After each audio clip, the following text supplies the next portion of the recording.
नमस्कार, मुद्दा में आपका स्वागत है। मैं हूं रश्मि भूया शर्मा।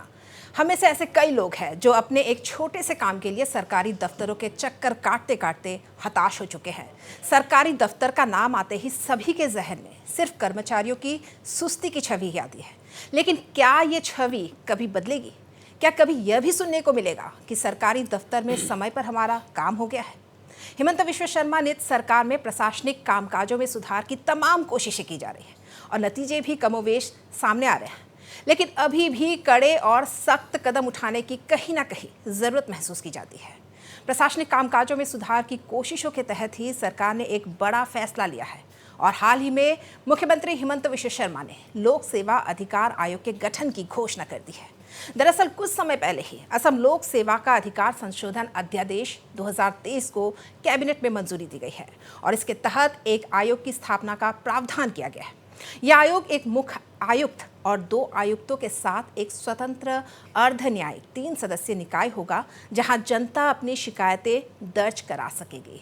यानी दर दर की ठोकरें नहीं खानी पड़ेगी अब जनता को। आयोग के गठन की घोषणा करने के साथ ही मुख्यमंत्री ने एक बार फिर भ्रष्टाचार में लिप्त सरकारी कर्मचारियों को चेताया है और नवनियुक्त कर्मचारियों से यह आह्वान किया है कि वे अपने माता पिता की तस्वीर साथ में रखें ताकि भ्रष्टाचार का ख्याल भी उनके दिमाग में कभी ना आए। तो क्या आयोग का गठन भ्रष्टाचार पर लगाम लगाने की दिशा में कारगर साबित होगा? क्या यह सरकारी दफ्तरों की कार्यप्रणाली में कोई बदलाव लाएगा?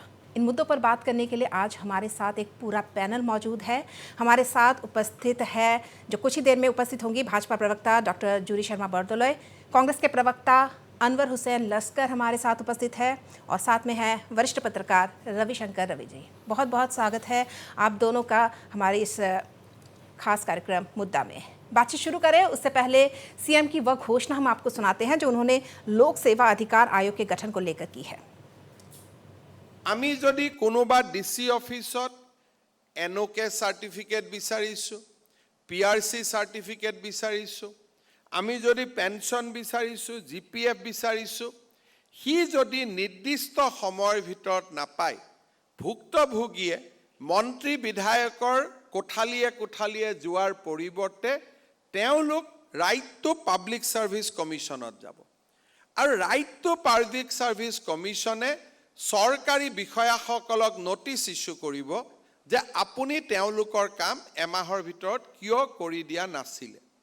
जेतिया कमिशन एइटु सिद्धान्तत उपनीत हब जे सरकारी कर्मचारीर अवहेलार बारे এই কামটো হোৱা নাই, प्रतिदिन विलम्ब करार बारे 100 टकाকৈ सरकारी कर्मचारी दरमाहार परा कटार निर्देश। तो मुख्यमंत्री ने साफ कहा है कि अगर काम नहीं होता है सरकारी दफ्तरों में तो अब दर दर भटकने की ज़रूरत नहीं है, मंत्री विधायकों के दफ्तरों के चक्कर काटने की ज़रूरत नहीं है। सीधा जाए आयोग में, वहां अपनी शिकायत दर्ज कराए और उसके बाद अनुशासनात्मक कार्रवाई होगी। अगर दोषी पाया जाता है कर्मचारी, उसकी लापरवाही की वजह से काम नहीं हुआ है तो दंडित किया जाएगा और ये दंड उसके जो वेतन मिलता है उसमें से काटा जाएगा, दंड स्वरूप कुछ रुपए काटे जाएंगे। मैं सबसे पहले रुकना चाहूँगी कांग्रेस प्रवक्ता अनवर हुसैन लस्कर का। जी अनवर हुसैन जी, पहली बार है असम में जब इस तरह के एक आयोग का गठन होने जा रहा है, लोक सेवा अधिकार आयोग जिसे नाम दिया जा रहा है। मुख्यमंत्री की घोषणा आपने सुनी कि अगर काम नहीं बना तो अनुशासनात्मक कार्रवाई हो सकती है। अब जो मंत्री विधायक हैं उनके दफ्तरों के चक्कर नहीं काटने पड़ेंगे, तो किस तरह से आप इस फैसले को देख रहे हैं? धन्यवाद। तो पहले मैं कांग्रेस दल की तरफ से ये बोलना उचित समझूंगा कि कांग्रेस सरकार कोई भी ऐसा काम या कोई भी ऐसा फैसला अगर ये जनहित पर है तो उसका समर्थन करेगा और कोई भी ऐसा कर्म या काम या सरकारी घोषणा जो जन विरोधी होगा उसका घोर विरोध करेगा। पहली बात।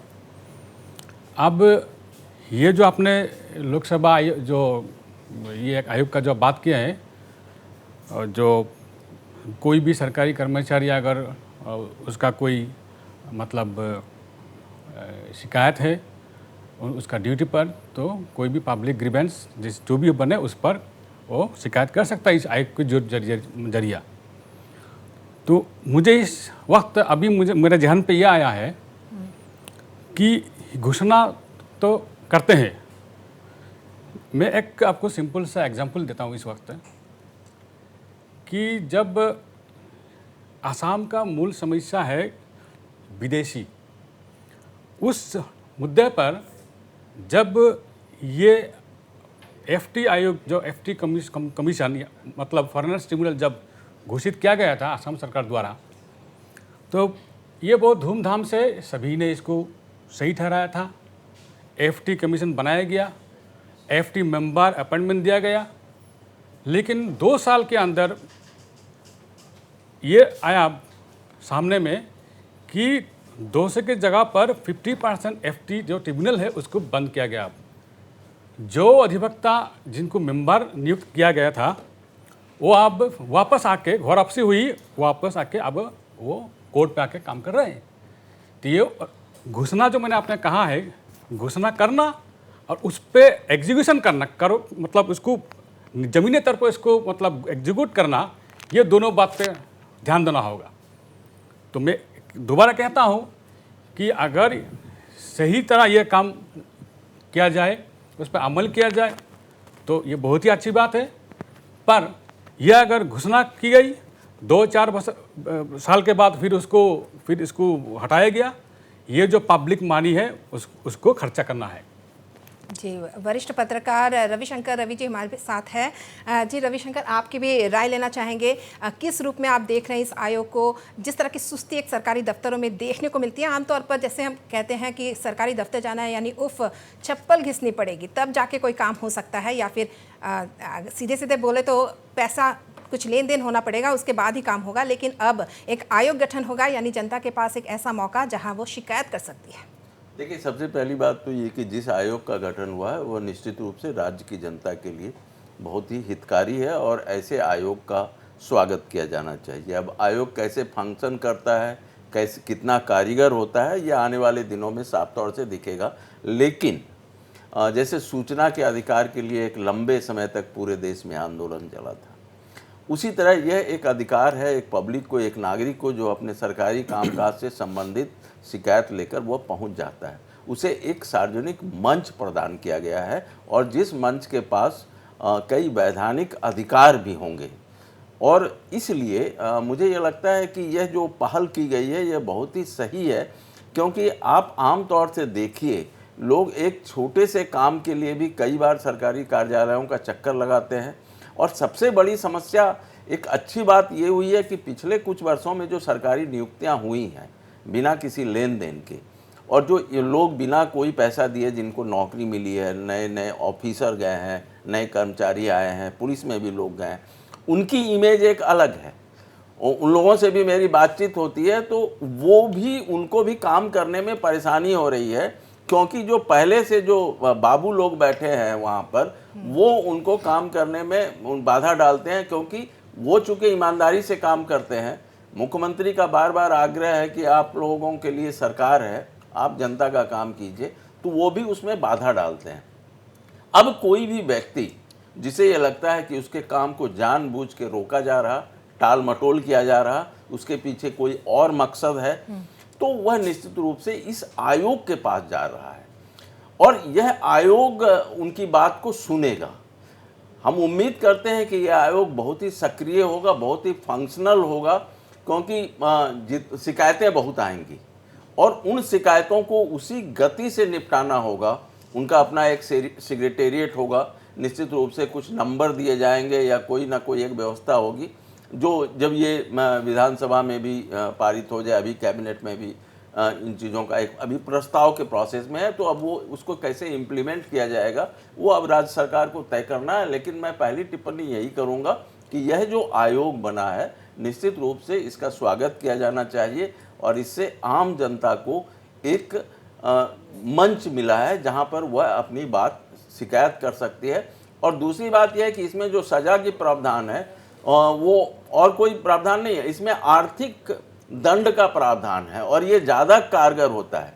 कानूनी प्रक्रिया में जब आप जाएंगे तो वो बहुत लंबी खिंच जाती है, तो जैसे ही आर्थिक दंड की बात आएगी और आपके सैलरी से पैसा कटने लगेगा तो इसका तुरंत प्रभाव पड़ता है। जी बिल्कुल प्रभाव पड़ता है। जब जेब पर बात बनाए तो फिर प्रभाव तो ज़रूर पड़ना चाहिए। हमारे साथ जुड़ चुकी है भाजपा प्रवक्ता डॉक्टर जूरी शर्मा बरदोले भी हमारे साथ जुड़ चुकी है। आपसे भी राय लेना चाहेंगे। प्रशासनिक सुधार की दिशा में ये एक बड़ा कदम माना जा रहा है, आपको क्या लगता है? बिल्कुल ये एक बहुत ही ज़्यादा लाइक वेलकमिंग स्टेप है। It's really a welcoming step from the government. Like the RTPS, right to public service, is actually a right of everyone. सबकी एक अधिकार है। जिस तरह से यूपी के सरकार के टाइम में बहुत ज़्यादा चर्चित थी राइट टू इंफॉर्मेशन एक्ट, अभी उसी तरह से ये आसाम गवर्नमेंट की एक पहल है राइट टू पब्लिक सर्विस, जो मैं सोचती हूँ कि ये कोई भी इंसान जो ग्रामीण जगह से आता है वो लोगों को बहुत ज़्यादा इससे सुविधा प्राप्त होगी। अभी मेरे पहले के वक्ता ने बहुत अच्छी तरह से इसके बारे में व्याख्या किया है कि आरटीपीएस का होना किस तरह से समय की भी, जो लोगों की समय का जो वेस्टेज होता है उसको भी बचा सकते हैं, और किस तरह से लागू होगा। आज हमें पता चला है कि इनकी जो आरटीपीएस की जो कमीशन होगी वो गवर्नर की तरफ से अपॉइंटेड होंगे, और उसकी एक प्रक्रिया होंगी कि जो चीफ मिनिस्टर है उनके वहाँ, मतलब हमारे ऑनरेबल चीफ मिनिस्टर उसके चेयरपर्सन रहेंगे, और जो रिकमेंडेशन होगा वो अपोजिशन के जो लीडर है वो भी उस कमेटी में रिकमेंडेशन करेंगे, और साथ में एक कैबिनेट मंत्री। तो मुझे लगता है काफ़ी न्यूट्रली और काफ़ी एक अनबायस्ड तरीके से इस कमीशन का गठन होगा, और ये कमीशन मैं समझती हूँ कि काफ़ी लाभदायक होगा जनता के लिए। और ये एक बहुत बड़ा, जो बीजेपी के सरकार जिस बात से शुरू करती है कि हम लोगों के पक्ष के लिए गवर्नेंस करते हैं, और बीजेपी का ये ही एक जो स्टेप है, ये दिखाती है कि हर पल हम लोग फॉर द पीपल गवर्नेंस कर रहे हैं, और लोगों के लिए ही गवर्नेंस की जो भी पॉलिसी है, जो भी अभियान होती है, सब कुछ जनता के लिए है। और ये छोटी छोटी चीज़ें जो लोगों को शायद हाइप करके नहीं बताया जा रहा है, लेकिन ये अगर सोचा जाए तो कमिंग डेज पे, आने वाले दिनों में एक बहुत बड़ा एक ट्रांसफॉर्मेशन की तरह से देखा जाएगा, और मैं समझती हूँ लोग इसको जरूर वेलकम कहीं ना कहीं सकारात्मक पहल बहुत ज़्यादा सकारात्मक है। जी, चर्चा जारी रखेंगे हम। एक बड़ा बयान मुख्यमंत्री का है वो भी सुनाएंगे, लेकिन फिलहाल एक ब्रेक पे चलते हैं।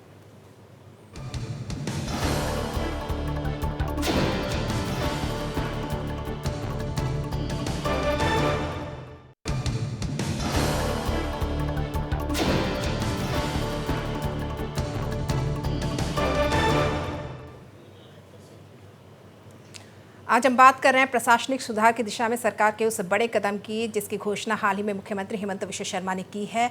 उन्होंने कहा है कि जल्द ही लोक सेवा अधिकार आयोग का गठन किया जाएगा, ताकि जनता अपनी शिकायतें लेकर आयोग के पास जा सके, क्योंकि पहले जनता दिग्भ्रमित थी कि कहाँ जाए। मंत्री विधायकों के दफ्तरों के चक्कर काटती थी, काम नहीं बनता था, उसके बावजूद चक्कर काटना उनका कम नहीं होता था, चप्पल ही घिसती रहती थी। लेकिन अब एक मंच मिलेगा, एक आयोग उनको मिलने जा रहा है, जहां वो अपनी शिकायतें दर्ज करा सकेंगी, और उसके तहत ही अनुशासनात्मक कार्रवाई भी होगी। एक और बड़ा बयान मुख्यमंत्री ने दिया है। उन्होंने कहा है कि इन दिनों हाथ उठाने की प्रतियोगिता चल रही है, यानी उनका इशारा भ्रष्टाचार से में लिप्त उन अधिकारियों से है जिनकी गिरफ्तारियां इन दिनों हो रही है। कांग्रेस प्रवक्ता अनवर हुसैन जी, आपसे मैं इस बारे में जानना चाहूँगी, लेकिन उससे पहले ये मुख्यमंत्री ने जो कहा है वो आपको सुनाते हैं। আজি যেতিয়া টেলিভিশ্যনত মই দেখা পাওঁ যে হাত ডাঙাৰ প্ৰতিযোগিতা চলি আছে, ই ঠিক নহয়। আমাৰ 120-25 জন চৰকাৰী কৰ্মচাৰীয়ে যোৱা 2 বছৰত হাত দাঙিবলগীয়া অৱস্থা হৈছে। আৰু তেওঁলোকৰ যদি আমি বেকগ্ৰাউণ্ড চাব যাওঁ, প্ৰত্যেকজনেই এটা দুখীয়া মধ্যবিত্ত পৰিয়ালৰ পৰা উঠি অহা ব্যক্তি। তেওঁলোকৰ পিতৃ মাতৃ সুসংস্কৃতিবান আছিল। তেওঁলোকৰ পিতৃ মাতৃ নিৰলসভাৱে গাঁৱত কাম কৰা একোজন সুনাগৰিক আছিল। মই আজি আকৌ ভাবোঁ যে নতুনকৈ চাকৰি পোৱা ল'ৰাসকলে, আমাৰ ল'ৰা ছোৱালীসকলে নিজৰ দেউতা মাৰ ফটোখন ৰাখিব, সাহস দিব বেয়া কাম নকৰিবৰ কাৰণে। কাৰণ ওচৰৰ অফিচাৰসকলে কৈ দিব, আৰে ভাই চলো কৰিবই লাগিব, ভাল হৈ থাকি কি লাভ আছে। কিন্তু সেই দুজনে সাহসেৰে থিয় হৈ থাকিব লাগিব আৰু পিতৃ মাতৃক সন্মুখত ৰাখিয়ে সেই সাহস গোটাব লাগিব। তিনিটা স্তম্ভ আমি নিৰ্মাণ কৰিব লাগিব জীৱনত, সততা, নিয়মানুৱৰ্তিতা আৰু এফিচিয়েঞ্চি। এই তিনিটা গুণেৰে আমাক সমৃদ্ধ কৰে।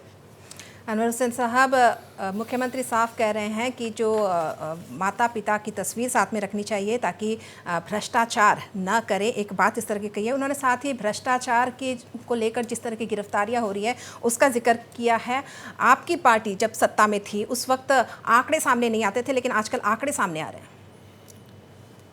मैं आपको इस बारे में उनका जो टिप्पणी था माननीय मुख्यमंत्री जी का, जो हाथ उठाने का जो उन्होंने कहा है, तो उनकी एक विशेष गुण है कि वो वाक्यों का जो प्रयोग करते हैं बोलने में काफ़ी माहिर है, तो उसका मैं दाद भी दूंगा उनको। लेकिन मैं एक सवाल भी करूंगा आपके चैनल के द्वारा कि ये बड़े बड़े गप होते हैं, गपशप होते हैं। ये कुछ दिन पहले ये कुछ सिंडिकेट वाला कुछ बात चर्चा में था, तो उसमें एक लाचित गोगोई नाम का एक व्यक्ति था जिसका कुछ कनेक्शन जो भारतीय जनता पार्टी के सभापति भवेश कलिता देव से जुड़ी हुई थी, तस्वीरें भी आई थी। तो उसमें उन्होंने बेल उन्होंने किया था थाना पे, डिफू थाना पर, तो उनको तुरंत 24 घंटे का अंदर उनको बेल मिल गया। मेरा कहना इसलिए है कि ये अगर सरकारी पक्ष को अगर ये चाहते हैं कि ये करप्शन के लिए नहीं उनको जोश है, ये उनको कुछ दिखाना है, पकड़ना है करप्शन का अगेंस्ट में, तो ये जो लाचित गोगोई का जो जामीन जो इनको मिला है, हालांकि कोर्ट की तरफ से मिला है, लेकिन इसमें एक बात है कि गवर्नमेंट ने, ये सरकार ने, असम सरकार ने उसके खिलाफ जो कोर्ट में या थाने पे उनका प्रॉपर ऑब्जेक्शन किया है कि नहीं। अगर उनका ऑब्जेक्शन सही होता तो ये निश्चित था कि 24 घंटे के अंदर उनको बेल नहीं मिलना था, तो उनको जेल के हवा खाना पड़ता था। ये एक उदाहरण बनता, एग्जाम्पल सेट किया जाता कि नहीं, ये सरकार करप्शन के खिलाफ, सिंडिकेट के खिलाफ मजबूत है और मजबूती के साथ काम करेगी। लेकिन हमें दुख है कि ये एक उदाहरण ही मात्र है जो मैंने आपको ये बताया है। दूसरी बात, ये जो आयुक्त का जो मैं मूल मुद्दे पे आता हूँ, जिसमें आपने जिक्र किया था, लेकिन अनवर जी जो लाचित जी के बारे में बोल रहे हैं, मैं जरूर इसमें आपको नहीं, मैं आपको बोलने भी दूंगी, लेकिन रोकना मेरे लिए जरूरी है क्योंकि आपने हमारे सरकार को एक उंगली दिखाया है। आप बोलिएगा, आप बोलिएगा, जरूर आपको मैं यहाँ पे आपको एक करेक्शन में करना चाहिए, मैं करेक्ट करना चाहूंगी, क्योंकि जो आपने कहा उनको बेल मिला, बेल का अलग एक आप एक वकील है, आप अधिवक्ता है, आपको अच्छी तरह पता है किस तरह से बेल लिया जाता है या थाने में किस तरह से बेल होता है। आपको पूरा मौका मिलेगा इस पर बोलने के लिए, लेकिन चाहेंगे फिलहाल कि अनवर हुसैन जी अपनी बात रखिए पूरी। शुक्रिया। तो मेन जो मुद्दा है तो उसका ये था, ये जो आयोग जो गठन किया गया, मैं पहले भी बताया था कि अगर उसको सही चलाया गया, सही तरह उसको एग्जीक्यूट किया गया, उसमें हमारा भी समर्थन है कि क्योंकि ये जनहित में होना चाहिए। मैंने एक थोड़ा देर पहले शुरुआत में यही कहा था कि बहुत सारा कमीशन का घोषणा हुई, काम हुआ, फिर उसको तुरंत इसको हटाया गया। जैसे कि मैंने जो एफटी कमीशन, एफटी मेंबर का जो मैंने जिक्र किया था, आपको याद होगा कुछ दिन पहले एनआरसी का जो स्टाफ था, एनआरसी का जो ऑफिस क्रिएट किया गया था, एनआरसी का मुद्दा अब तक हमें पता नहीं है वो कहाँ पर उलझ गया। लेकिन एनआरसी का जो पूरा जो इसका सेटअप था, जो ऑफिस बनाया गया था, जो कुछ कमीशन बनाया गया था एनआरसी के लिए, सब कुछ एफटी मेंबर, एनआरसी सब कुछ आज का डेट में वो एबलिश कर चुका है गवर्नमेंट। तो मुझे ये दुर्भाग्यजनक है कि ये घोषणा करना और ये सही तरह उसको मतलब जमीनी नीचे तक ले जाना, एग्जीक्यूट करना, उसमें अमल करना है। नंबर 3 करूंगी, मुझे बोलने का मौका दिया जाए। मैं खत्म करता हूँ, पूरा मौका मिलेगा, बस वो एक बार अपनी बात पूरी तरह रख लें आप, उसके बाद आप जरूर बोलिएगा। आप ये जो बताया गया था कि जो इस पे प्रसाद साहब ने भी बताया था कि जो इसमें लोग दाखिल करेंगे अपना समस्या, जुर्माना दिया जाएगा। मुझे यही याद आ रहा है कि जो वेलफेयर स्टेट का जो मुद्दा जो है, जो इस देश को वेलफेयर स्टेट का तरफ ले लिया जाए, जो स्कीम जो है, अगर सिर्फ यही मुद्दा है कि हमें किसी तरह हमको टैक्स कलेक्ट करना है, किसी लाइन से हमको फाइन कलेक्ट करना है। आज 2 दिन पहले आपको पता होगा ये मोटर व्हीकल एक्ट को इसको अमेंड किया गया, इसको 2 गुनी नहीं, उसको 4 गुनी 5 गुनी इसको बढ़ाया गया। मुझे ये कहना है कि ये जो अभी मुद्दा इस पर घूम फिर के आ रहा है, सरकार का जो लोन जो अभी एक उनको मैनिफेस्टो दाखिल करना चाहिए, पहले बात कि सरकार लोन कितने ले रहा है और वो लोन कहाँ खर्च कर रहा है इसको। 1,37,000 करोड़ जो लोन मुद्दे से आज का डेट पे भटक ना लेके रहे गया हूं, है। मैं आ रहा हूँ इसलिए वहीं पर। बार-बार याद दिला मैं रही इसमें हूं उसमें आ रहा हूँ मैडम। अब मुद्दे से भटकने की कोशिश कर रहे हैं और मैं मुद्दे सरकार पे आ रहा का हूँ, वही विरोध मुद्दे पे आ करते हैं रहा हूँ। आप, इसमें मुझे कोई मैं आ रहा हूँ, राय नहीं है। मैडम आप लेकिन एक मिनट कुछ मुझे दीजिए, मुद्दे अब से मैं मुद्दे खत्म कर रहा हूँ पर इस बात पर करिए। कि ये जो अभी चलिए मैं इस बात को मैं थोड़ा देर के लिए मैं पॉज करता हूँ। अब ये एक बात है कि तो ग्रीवेंस में जाएंगे आप करेंगे, लेकिन उसका एंडिंग क्या होगा। मान लीजिए ये आयोग के द्वारा सही सलामत किसी को पनिशमेंट किया गया, वो जो बंदा है फिर वो कोर्ट पर जाएगा उसके खिलाफ, फिर कोर्ट में इसको कानूनी कार्रवाई होगी। क्या जो एम्स एंड ऑब्जेक्टिव जो है क्या उसका सही तरफ उसको हम ले जा रहे हैं, सरकार ले जा रहा है उस पर। कहीं ऐसा है कि आयोग का फैसला पर कोर्ट का कोई हस्तक्षेप नहीं होगा। तो ये जो बड़ी जो मुद्दा है जो अभी उभर कर सामने आ रहा है, मेरे ध्यान पर भी आ रहा है, तो इसका हमें सरकार की तरफ से हमें आश्वस्त किया जाना चाहिए कि ये कमीशन मतलब घोषणा ये रेडी होने पर कि सही इस पर पब्लिक का ग्रीवेंस वहीं पर फैसला किया जाएगा ताकि ये कोर्ट तक ना जाए। और ये जो कमेटी गठन किया जा रहा है उसमें सही जो ऑफिशियल है जो निरपेक्ष होना चाहिए, तो उस पर ध्यान देना चाहिए। जी बिल्कुल अनवर हुसैन जी, आपकी बात हम समझ रहे हैं। जूरी शर्मा बडोले जी भी कुछ कहना चाह रही हैं। जी, उन्होंने बहुत सारी चीज़ें कही एनआरसी के बारे में। पहले तो मैं सवाल उठाना चाहूँगी कि कांग्रेस के दिनों में जो आयोग का जो एनआरसी का कमीशन का वो गठन हुआ था, उसमें क्या सब कुछ सही था? आज उसकी सवाल जब वो उठाते हैं किसी भी मंच पे या किसी भी प्लेटफॉर्म पे, मैं उनसे ये बात का मतलब मैं तो जनता से जानना चाहूँगी कि क्या सही में वो सही तरह से चल रहा था। उनके जो प्रतीक हजेला में नाम नहीं लेना चाहते, लेकिन जो अधिकारी थे उनके खिलाफ क्या एफआईआर नहीं दर्ज हुआ था? क्या ये सब नहीं समझ में आता है कि किस लिए ये स्थगित किया गया और क्या क्या वजह है? आज एक विरोधी दल होने के नाते कुछ भी सरकार के बारे में उंगली उठा के कहने से पहले 3 उंगलियां उनकी तरफ भी आता है, ये उनको भी ख्याल रखना चाहिए। ये तो हुआ मेरा उस वक्त, क्योंकि मैं रेस्टलेस थोड़ा हो रही थी, क्योंकि सरकार के खिलाफ कुछ भी बयान दिया जाता है वो लोगों को भटकाने के लिए भी होता है। कई बार हम लोग अगर चुप रहते हैं, लोग समझते हैं कि हम लोग, मैं आज बीजेपी की भाजपा की मैं प्रवक्ता हूँ, आज अगर मैं इन बातों में चुप रहूँ तो इसका मतलब कभी कभी ऐसा भी होता है कि जो जनता है वो समझेगी कि शायद ये लोग सही कह रहे हैं। इसीलिए मुझे रोकने की बहुत ज़्यादा ज़रूरत थी उस वक्त। और ये जब अभी बोल रहे हैं कि ये जो आयोग आएगा, RTPS आएगा, कमीशन आएगा, ये किस तरह से काम करेगी इस पर डिपेंड करता है। और उसके साथ साथ आपने एक मुद्दा उठाया था कि हाथ उठाने का जो एक प्रतियोगिता चली हुई है। देखिए, एक तो ये तो हमारे एक सामाजिक व्याधि है। कहीं ना कहीं हमें ये इस बात को हम लोग को इनकार नहीं कर सकते कि ये समाज में एक पैसे के जो एक दौड़ लगी हुई है, एक होड़ लगी हुई है कि बहुत जल्दी पैसा कमाना है। पैसा देखकर पहले नौकरी लेते थे। पहले APSC के आप उदाहरण ले लीजिए, जो मुझे फिर से याद दिलाना पड़ेगा क्योंकि हमारे जनता में से बहुत सारे ऐसे व्यूअर्स होंगे जो शायद 15 साल पहले वो बड़े ही छोटे थे, उनको पता नहीं था क्या होता था। पैसे देकर नौकरियां मिलती थी, पैसे देकर परंपरा है, एक तरह से अशुभ परंपरा ये है, बहुत अशुभ, बहुत ही अशुभ था। और जिस तरह से असम को बहुत 10 साल नहीं 20 साल पीछे लेके गई है। और ये जो प्रथा है, इस प्रथा को रोकने की कोशिश कहीं ना कहीं बीजेपी भाजपा सरकार ने की है। और मैं डॉक्टर हिमंत बिश्व शर्मा के सरकारी जो उनकी एक विजन है उसको मैं हमेशा अपलॉड करती हूँ। और मैं चाहती हूँ कि सब लोगों को अपलॉड करना चाहिए कि वो 24/7 जिस तरह से वो निरंतर काम कर रहे हैं, सिर्फ और सिर्फ एक ही उनकी उद्देश्य है कि जो भ्रष्टाचार है वो रोकी जाए। CM विजिलेंस आज की कोई नई बात नहीं है, वो पहले भी हुआ करती थी। कितने लोग हमें उदाहरण दे सकते हैं कि किसके जो सरकार चल रही थी, किसके नेतृत्व में कितने लोग अरेस्ट हुए।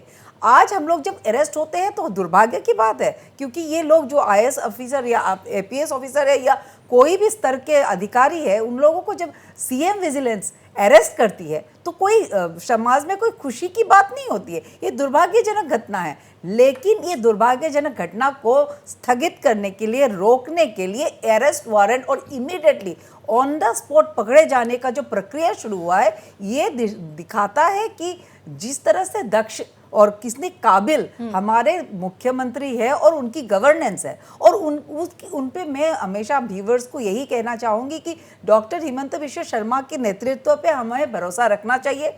उनकी जो निरंतर कोशिश है कि जो जनता है, जो सच में ग्रामीण क्षेत्र या ग्रास रूट के जो भी लोग हैं, तृणमूल के जो भी लोग हैं, उन लोगों को जस्टिस, न्याय और उनकी तरफ जो सरकार की जो सिंपैथी है, सरकार की जो उनकी तरफ एक सहानुभूति है, वो ये दिखाता है, दृष्टता है। और अभी जिस तरह से हम लोग बात कर रहे हैं कि आज सीएम के आपने शायद स्टेटमेंट सुना होगा कि एक छतरी देकर, एक गमोजा देकर उनको विदाई देते हैं पेंशन के वक्त। किसी भी एक अधिकारी, जब किसी भी स्तर के अधिकारी को पेंशन मिलता है तो उनको रिटायरमेंट के टाइम पे हम लोग एक अम्ब्रेला, एक गमछा, कुछ भी सम्मान देते हैं, लेकिन उसके बाद उनकी चप्पल घिस जाते हैं उन्हीं अधिकारियों के पास, उन्हीं ऑफिसर, उन्हीं कलीग, उनके जो साथ काम किए हुए लोग होते हैं, वही लोग उनकी फाइल को पास नहीं करते। ये सब विडंबना ये आज की नहीं है, ये तो मैं कहती हूँ कि जो 75 साल की जो कांग्रेस की शासन है उसकी भी आधी है, उसकी तरफ से ये एक लिगेसी है। मैं तो बार बार कहूंगी कि एक चपरासी से लेकर एक आईएएस की जो अधिकारी है किस तरह से करप्ट हुए, इसको करप्ट बनाने का तरीका किसने लागू किया? ये 2014 से ये निरंतर कोशिश हमारे आदरणीय प्रधानमंत्री नरेंद्र मोदी जी की है, और हमारे 16 से लेकर असम में आज तक 2023 तक की जो सरकार बनी है, इस सरकार की निरंतर प्रयास है कि आज करप्शन को रोकने की एक बहुत बड़ी प्रयास हो रही है। एक बहुत प्रशासनिक सुधार की दिशा में ये कदम उठाया जा रहा है, जिस तरह से जूरी शर्मा बडोले जी बता रही है। फिलहाल एक ब्रेक पर चलते हैं, उसके बाद चर्चा जारी रखेंगे।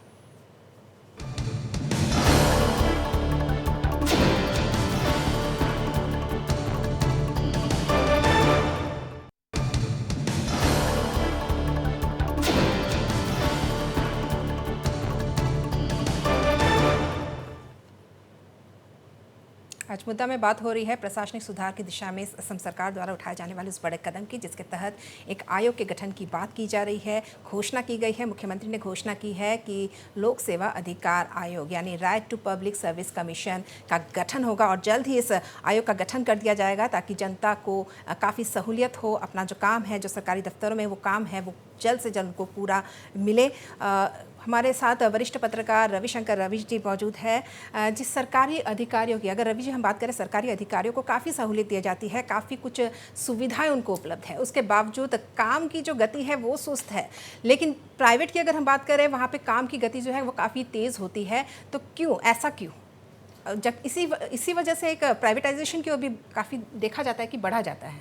नहीं, और रश्मि जी, इसीलिए आज जो निजीकरण का जो लोग सपोर्ट कर रहे हैं उसकी वजह यही है। पहले जब निजीकरण किया जाता था तो पब्लिक की तरफ से काफ़ी विरोध आता था कि सरकारी ऑर्गेनाइजेशन को आप निजीकरण कर रहे हैं, लेकिन अब लोग चाहते हैं सुविधा, लोग चाहते हैं। लेकिन सरकारी कार्यालय में आप देखिए, वो प्रोफेशनलिज्म जो है, काम करने की जो संस्कृति है, वह अभी तक नहीं आ पाई है। इतने दिनों से लगातार चेतावनी दी जा रही है कि आप काम चलाइए। सेक्रेटेरिएट में वर्क कल्चर, मुझे याद है, सुधारने के लिए तरुण गोगोई के समय से प्रयास शुरू हुआ था।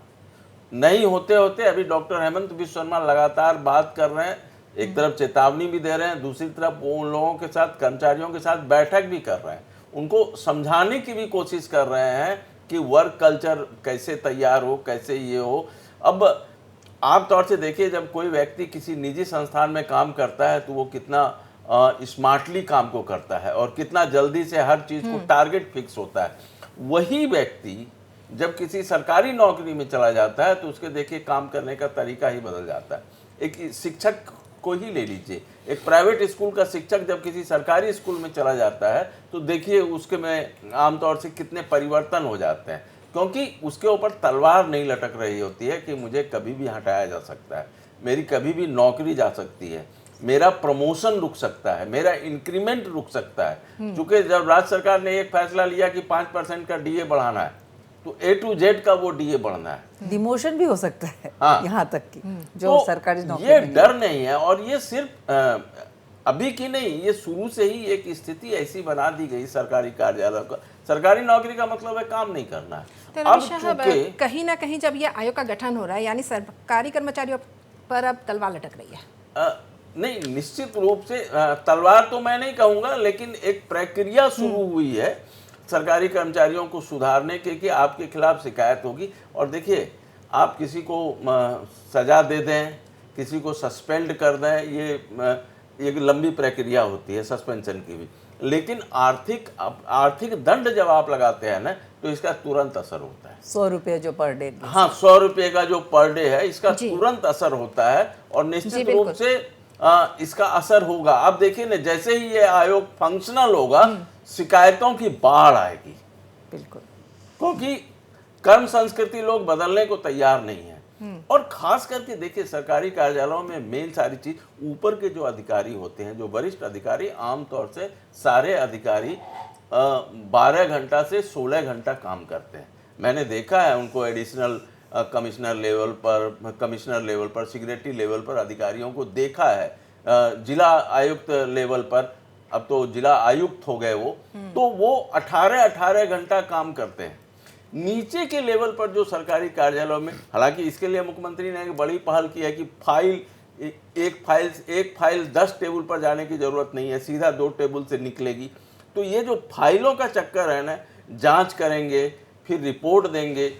और एक चीज और हुआ है, वो ये हुआ है कि कोई भी सरकार आए, मेरा ये आग्रह होगा कि इन चीजों को फॉलो करें। आम आदमी से जो जुड़ी समस्याएं हैं, उसके निपटारा के लिए बहुत अच्छे। अब आप पुलिस थाना में चले जाइए, उदाहरण के लिए कोई भी काम, आपको FIR, आपका मोबाइल चोरी हो गया है, एक FIR आपको चाहिए, आपका ड्राइविंग लाइसेंस खो गया है, एक FIR चाहिए ही चाहिए। अभी आप चले जाइए थाना में, तो आपको वो फर्क तुरंत समझ में आ जाता है। डिजिटली होने लगी है। हाँ, अब ड्राइविंग लाइसेंस चाहिए, पहले लर्निंग लाइसेंस के लिए मुझे याद है कि 6,000 रुपया मांगा जाता था, कि 6,000 रुपया लगेगा। तो ये सारी प्रोसेस हुई है, लेकिन अभी भी निचले स्तर पर बहुत काम किया जाना बाकी है। दूसरी बात, ये जो हाथ खड़े करने वाली बात है, निश्चित रूप से कई अधिकारी, नीचे के लेवल के अधिकारी, कर्मचारी वगैरह गिरफ्तार हुए हैं, लेकिन जी रवि जी, अभी भी बड़ी मछली पर हाथ देना बाकी है। निश्चित रूप से सरकार उस योजना में भी लगी होगी कि कैसे बड़े लोगों को भी पकड़ा जाए, क्योंकि उन लोगों का जो अपना तरीका होता है पैसा लेने का, वो इस तरह से होता है कि वो बड़ा मुश्किल होता है उनको ट्रैप करना। तो लेकिन निश्चित रूप से जो पहल, इस आयोग के गठन की जो प्रक्रिया शुरू हुई है, इसका स्वागत किया जाना चाहिए। मैं एक और ऐड करना चाहूँगी रश्मि जी, कि अभी हम लोग बार बार कह रहे हैं कि जो तलवार लटकने की, जिस तरह से भी बोला जाए कि जो एम्प्लॉयज़ होंगे, जो स्टाफ होंगे, जो नौकरी करने वाले लोग होंगे सरकारी, उनके ऊपर कुछ ना कुछ कार्रवाई हो सकती है, जैसे आर्थिक कार्रवाई हो या कुछ भी, जो 100 रुपये पर डे कटने की बात हो रही है। लेकिन साथ ही साथ एक रिवॉर्ड वाली बात भी हमें समझनी चाहिए। जो लोक कल्याण दिवस के दिन जिस तरह से हमारे मुख्यमंत्री जी ने उन लोगों को कर्मश्री का अवार्ड दिया, पुरस्कार दिया, किस तरह से लोगों को एनकरेज किया है। अगर आप सही ढंग से काम करते हो तो आपको पुरस्कृत भी किया जा रहा है, लेकिन अगर आप लोगों के, जो समाज के काम के हित के लिए काम नहीं कर रहे हो, आप लोग पब्लिक के लिए नौकरी कर रहे हो, लेकिन अगर पब्लिक की सर्विस नहीं हो रही है, तो आपको उसके लिए दोषी भी किया जा सकता है, दोषी भी आपको ठहराया जा सकता है। तो एक तरह से रिवॉर्ड है, तो एक तरफ से पनिशमेंट की भी बात हो रही है। तो एक तरह से मुझे लगता है एक बहुत ही सामान्यता की कोशिश की जा रही है। ये डॉक्टर हिमंता बिश्व शर्मा जी को मैं इसके लिए भी बधाई देती हूँ। जी, मुख्यमंत्री ने एक जनरेशन की भी बात की है। आप सभी को ये वो बयान मैं सुनाना चाहूँगी। एक बड़ा बयान उन्होंने दिया है कि एक जनरेशन ऐसी थी जिसने लोक सेवा को अपने पूरे दिल से किया, और एक जनरेशन एक ऐसी आई है जिसने इसको व्यवसाय में तब्दील कर दिया। आप सुनिए पहले इस बयान को। এটা জেনেৰেশ্যন অফ চৰকাৰী কৰ্মচাৰীয়ে বিভিন্ন ধৰণে ৰাইজক সেৱা কৰিছিল। মাজত এটা জেনেৰেশ্যন আহিলে যি চৰকাৰখনক এক ব্যৱসায়লৈ ৰূপান্তৰ কৰিলে। দুৰ্নীতি আৰু ৰাজ্য চৰকাৰে প্ৰজাক বা জনসাধাৰণৰ পৰা কৰ সংগ্ৰহ কৰাৰ এক বিকল্প নীতি বিচাৰি ল'লে। কিন্তু সেই কৰ চৰকাৰৰ পুঁজিত নাহে, ব্যক্তিগত পুঁজিলৈ যোৱা আৰম্ভ হ'ল। পৰিৱৰ্তন সম্ভৱ হ'ব পাৰে। আৰু এই পৰিৱৰ্তন কোনে কৰিলে? চৰকাৰী কৰ্মচাৰীজনে কৰিলে, চিফ মিনিষ্টাৰে কৰা নাই। আজি যেতিয়া টেলিভিশ্যনত মই দেখা পাওঁ যে হাত দাঙাৰ প্ৰতিযোগিতা চলি আছে, ই ঠিক নহয়। আমাৰ 120-25 জন চৰকাৰী কৰ্মচাৰীয়ে যোৱা 2 বছৰত হাত দাঙিবলগীয়া অৱস্থা হৈছে। আৰু তেওঁলোকৰ যদি আমি বেকগ্ৰাউণ্ড চাব যাওঁ, প্ৰত্যেকজনেই এটা দুখীয়া মধ্যবিত্ত পৰিয়ালৰ পৰা উঠি অহা ব্যক্তি। তেওঁলোকৰ अनवर हुसैन साहब, आपका रुख करूंगी। मुख्यमंत्री ने एक जनरेशन की बात की है और साफ तौर पर उनका इशारा उस जनरेशन से है जो कांग्रेस का जब कार्यकाल था तभी भी वो जनरेशन थी और अब जब भाजपा के कार्यकाल है और तभी भी वो जनरेशन है। कार्रवाइयाँ कई हुई लेकिन परिणाम नहीं आया। उससे पहले मैं रविशंकर जी की एक बात पर टिप्पणी करना चाहूँगा कि ये जो आपके बात पर मैं आऊँगा जी, जो मुझे इस बात जानने से पहले मैं थोड़ा आगे की तरफ रुख करूँगा कि आसाम सरकार ने आज के डेट पर यह सरकारी तथ्य है कि 1,37,000 में अंग्रेजी में ये कहता हूँ 1,37,000 लोन अब तक ले चुका है। और आज के डेट पे कोई भी शिशु अगर जन्म लेता है अपनी माँ के पेट से तो तुरंत उसके सिर पर ये बोझ है कि 37,000 करोड़ रुपीस का उसके सिर पर धार है, उसके ऊपर बोझ है। ये बात लेकिन कोई चर्चा नहीं हो रहा है। मैं इसलिए कह रहा हूँ इसको कि आज कुछ संस्था है जिसको विलुप्त किया गया है सिर्फ 3-4 साल के अंदर पर। आज ये कमीशन ये जो बनाया जा रहा है, घोषणा की है, सही है। इस पे फिर उसमें फिर ये जो है कि इसको मॉनिटरी आर्थिक का जो प्रावधान लगाया गया है सही है। तो ये मुझे इसको लिंकेज में इसलिए कर रहा हूँ कहीं ऐसा तो नहीं कि हम लोन ले रहा है और उसको हम किस तरफ से उसको ये दिखाया जाए कि हम लोन इसलिए ले रहे हैं कि हम इसका कहीं से कहीं ना इसको आपको चुकाना पड़ेगा।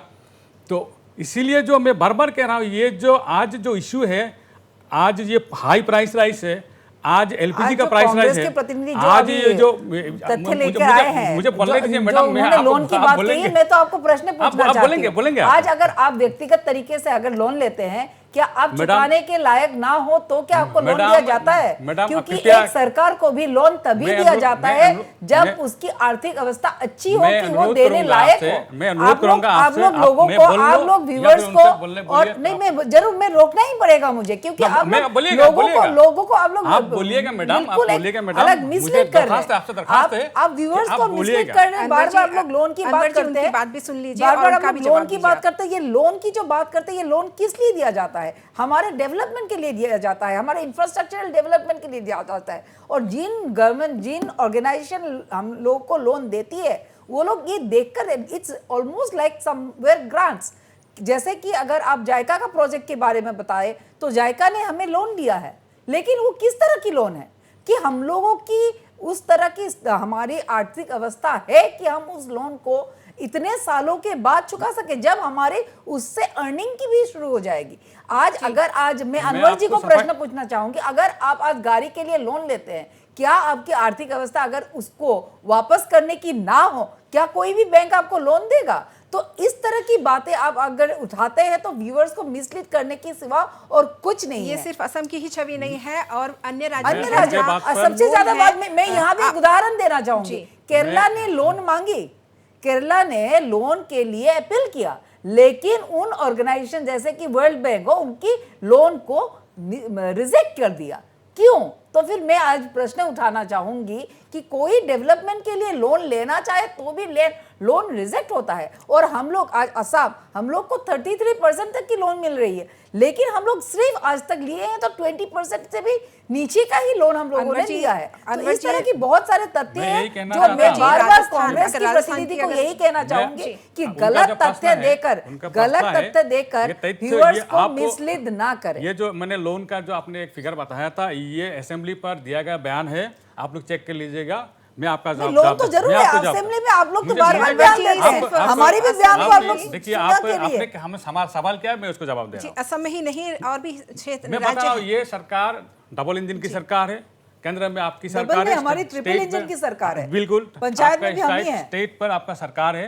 ये तो सामने बताएंगे कि सामने दिन में जो क्या नजर आएगा वो अलग बात है। हम ही तो जीतेंगे। आपकी सरकार है, आप लोग के आशीर्वाद से। आपके बिल्कुल आपके जो ये आपने सवाल किया था कि हमें ये गरीबी के ऊपर हमें ये जो आयोग था जो वो था कि किसी तरह कि गरीबों को या फिर जो कर्मचारी है तो उनको रिलीफ मिलना चाहिए। मेरा कहना यह था कि कोई भी कर्मचारी आज के डेट में 3rd ग्रेड भी होता है, 4th ग्रेड भी होता है, जो भी हो, तो ये उसको आप इसको कहाँ तक इसको सफल किया जाए। मेरा कहने का मतलब ये है कि जो प्रसाद जी ने बताया था कि ये इससे बहुत आपका निष्पक्ष होगा, लेकिन मेरा कहना है कि उस पर भी एक प्रश्न है कि कोई भी कमीशन के खिलाफ अगर कोई भी कंप्लेन किया वो कंप्लेन सही होता है, सही पड़ता है, या उसके बाद ये कोर्ट का जो दरवाजा है कोई ना उसमें ना जाए, उसका ना खटखटाए, फिर कोर्ट का फैसला आपको इसको लंग प्रोसीडियर है। सेकेंडली ये जो कमीशन बनाया गया उसमें एक आयुक्त होगा और 2 शायद उपायुक्त होंगे। इनके लिए तो फंड की जरूरत है। तो ये जो आपके जो फंड के जो बात मैंने इसलिए मैंने लोन के जिक्र किया था कि आपने एक पोस्ट को एक कमीशन को क्रिएट कर रहे हो, हमारे ऊपर इतने सारा लोन है, आपके सरकार दिल्ली राज्य पर है, तो किस कारण से आप बताइए कि आपको देशवासी या राज्यवासी को बताइए कि हमें इस कारण लोन ले रहा है और इस पर खर्च किया जा रहा है। आज एक दुर्भाग्यजनक स्थिति है, हमारे जो आसाम परिवहन विभाग के 210 बस को आज निलंबित किया गया है। किस कारण से निलंबित किया गया? इस पर जो करोड़ रुपीस, लाखों करोड़ रुपीस इसमें खर्चा गया था, इस जो बस ले गए थे 210 बस जो सुपर बस थे, तो इनका जवाब कौन देगा आपको बताइए? आप जो सिंडिकेट के मैंने जो बताया था, आपने जो बताया था देने के लिए और एक टॉक शो करना जरूरी होगा। मैं आपको बता रहा हूँ ये जो सिंडिकेट, एक मिनट एक सेकंड में, ये जो सिंडिकेट का जो अभी जो बात ये चल रहा है, सुपारी सिंडिकेट का जो बात है, बाली सिंडिकेट का, आप उस पर कार्रवाई कीजिए, हम उसमें वाह करेंगे। उन पर ना गिरफ्तारी है, ना कुछ है, ना कुछ कार्रवाई है। कहीं ना कहीं भटक हमें रहे तो हैं। नहीं पता इसके बारे में, आपका अगर पता है तो बताइए, तथ्य दीजिए। जूरी बडोले जी, पूरा मौका आपको भी दिया जाएगा, लेकिन फिलहाल एक ब्रेक ले लेते हैं।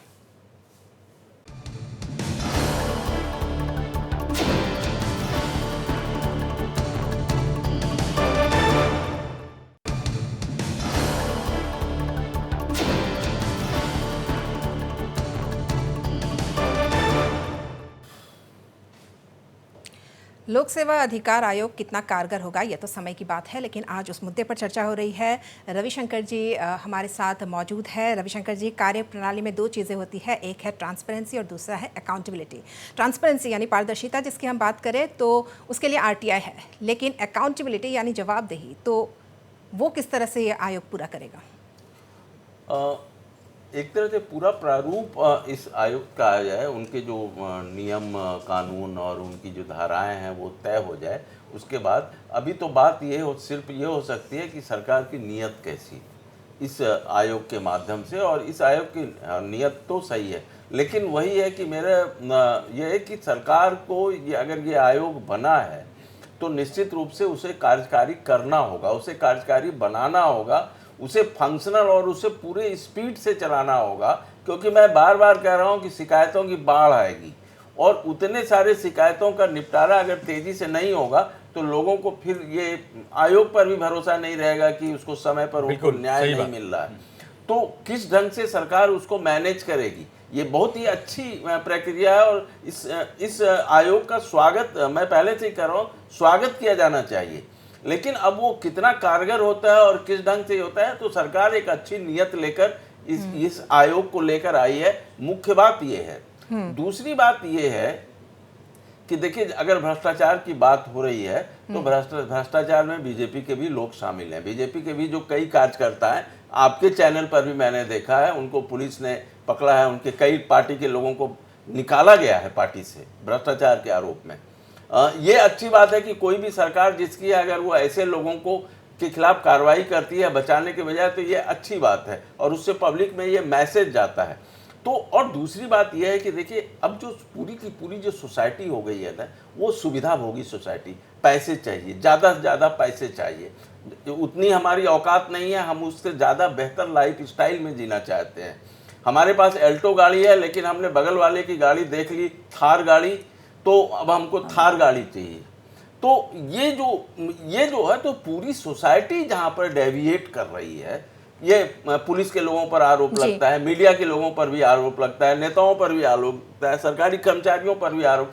तो जहाँ पर पूरी सोसाइटी डिजेनरेट कर गई है, जहाँ पर पूरी सोसाइटी का स्तर नीचे की तरफ जा रहा है, तो किसी एक व्यक्ति, एक वर्ग के लोगों से आप पूरी ईमानदारी की उम्मीद नहीं कर सकते हैं। सवाल सिर्फ इतना है कि आप इसको कैसे नियंत्रित कर सकते हैं, कितना कम कर सकते हैं। भ्रष्टाचार पूरी तरह से खत्म ही नहीं होगा और भ्रष्टाचार इस परंपरा को अब समाप्त यहीं करने पर की है। ज़रूरत है। जूरी शर्मा बड़ले, आपसे एक बात करूंगी कि 100 रुपए, जो जिस तरह से मुख्यमंत्री ने बताया कि 100 रुपए का दंड हो सकता है, जो एक काफ़ी मामूली सी रकम है, और सरकारी अधिकारी जो इसमें दोषी पाया जाता है वो ऐसा समझ सकता है कि 100 रुपए है, दे देंगे आसानी से रोजाना। तो किस तरह से ये देखिए, काम अभी मैं पहले तो रवि जी ने जो कहा कि समाज में एक स्खलन हुआ है, जैसे कि सामाजिक जो सोच है, काफ़ी हद तक लोग इस तरह की एक प्रतियोगिता हो गई कि चीज़ों को लेने की प्रतियोगिता, या मतलब कोई हमारी एफिशिएंसी को बढ़ाने की प्रतियोगिता से ज़्यादा है पैसे कमाने की प्रतियोगिता। ये जो मुख्यमंत्री जी ने कहा कि एक जनरेशन थी जिन्होंने लोगों के लिए काम किया, और एक जनरेशन ये है जो निजी व्यवसाय की तरह से सरकार को लेने लगी है। वो आजादी के बाद की जो जनरेशन बिल्कुल, थी, वो जिन्होंने लोक सेवक थे, लोक सच्चे सेवक थे, और इसीलिए तो लोकप्रिय गोपीनाथ जी के जन्मदिन के दिन ही लोक कल्याण दिवस के हिसाब से मनाया जाता है, क्योंकि उनकी समय के जो लोग थे कितनी अच्छी तरह से समाज के हित के लिए काम आप करते अपने थे। पुराने शिक्षकों को याद कीजिए ना, बिल्कुल, घर आज पहुंच गुरु, जाते थे हम कि लोग वो शिक्षकों क्यों को नहीं गुरु आया। मानते थे, और आज के शिक्षकों को गुरु तो दूर की बात है, उन पे इवन मोलेस्टेशन की भी आरोप लगाया जा रहा है। तो किस हद तक समाज में जो मानसिकता है उसकी स्खलन हुई है, ये एक उदाहरण है। दूसरी बात जो आपने कहा, 100 रुपया एक मामूली, 100 रुपया मामूली चीज नहीं है। जिस आदमी ने हर मतलब नहीं, जो अधिकारी 9 ये बजे समझ से सकता है 9 कि बजे 100 से रुपए ही है, रोजाना मुझे 100 रुपए देना है, मेरी जेब से इतना कट रहा है तो कटने दो। वो क्या होता है, मैं इसी उसको ही एक उदाहरण के हिसाब से देती हूँ कि जिस इंसान ने अपने सैलरी को कभी टच ही नहीं किया होगा, क्योंकि वो सरकारी एम्प्लॉई है, लेकिन उन्होंने कभी अपनी सैलरी को टच ही नहीं किया, हमेशा ब्राइब के जो भ्रष्टाचार के पैसे है उससे उनका गुजारा होता है। तो उनके लिए तो सैलरी में से 100 काटिए, 1000 काटिए, उनको कोई फर्क नहीं पड़ रहा है। लेकिन अब जो आयोग बनने जा रहा है, जो अभी रवि जी ने जिस तरह से कहा, आयोग की अभी गाइडलाइंस बननी बाकी है, किस तरह से उसकी एग्जीक्यूशन होगा वो सब होना बाकी है। अब हम लोग आज भी आग्रह करते हैं सरकार को कि इस तरह से इसको, जो आपने कहा अकाउंटेबिलिटी को किस तरह से देखा जाए, उस पे हम लोगों को ज्यादा ध्यान देने की जरूरत है, ताकि उन पे जो अकाउंटेबिलिटी है, 100 रुपये की बात नहीं है, उन पे जिन लोगों ने, जिन सरकारी अधिकारियों ने इस तरह का उल्लंघन किया या भ्रष्टाचार पे वो लोग लिप्त हुए, उन पे एक तो 100 रुपया हो या 1000 रुपया हो, उसके बारे में मैं बात नहीं करूंगी, उनका दंड इस तरह का हो कि एक उदाहरण बन के जी बिल्कुल जूरी जी, समय की कमी है यहाँ पे। अनवर साहब, कुछ आप इस पे टिप्पणी करना चाहेंगे?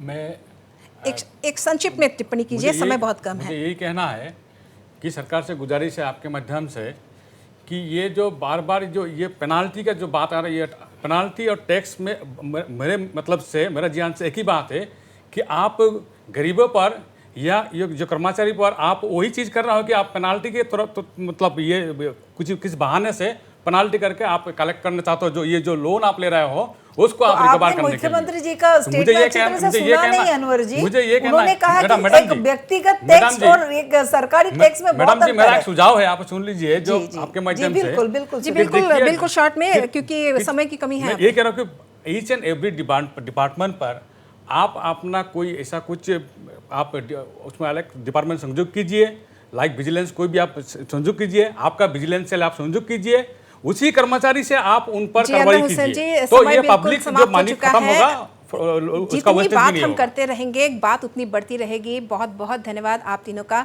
हमारे इस शो में पहुंचे, आप हमारे साथ उपस्थित हुए।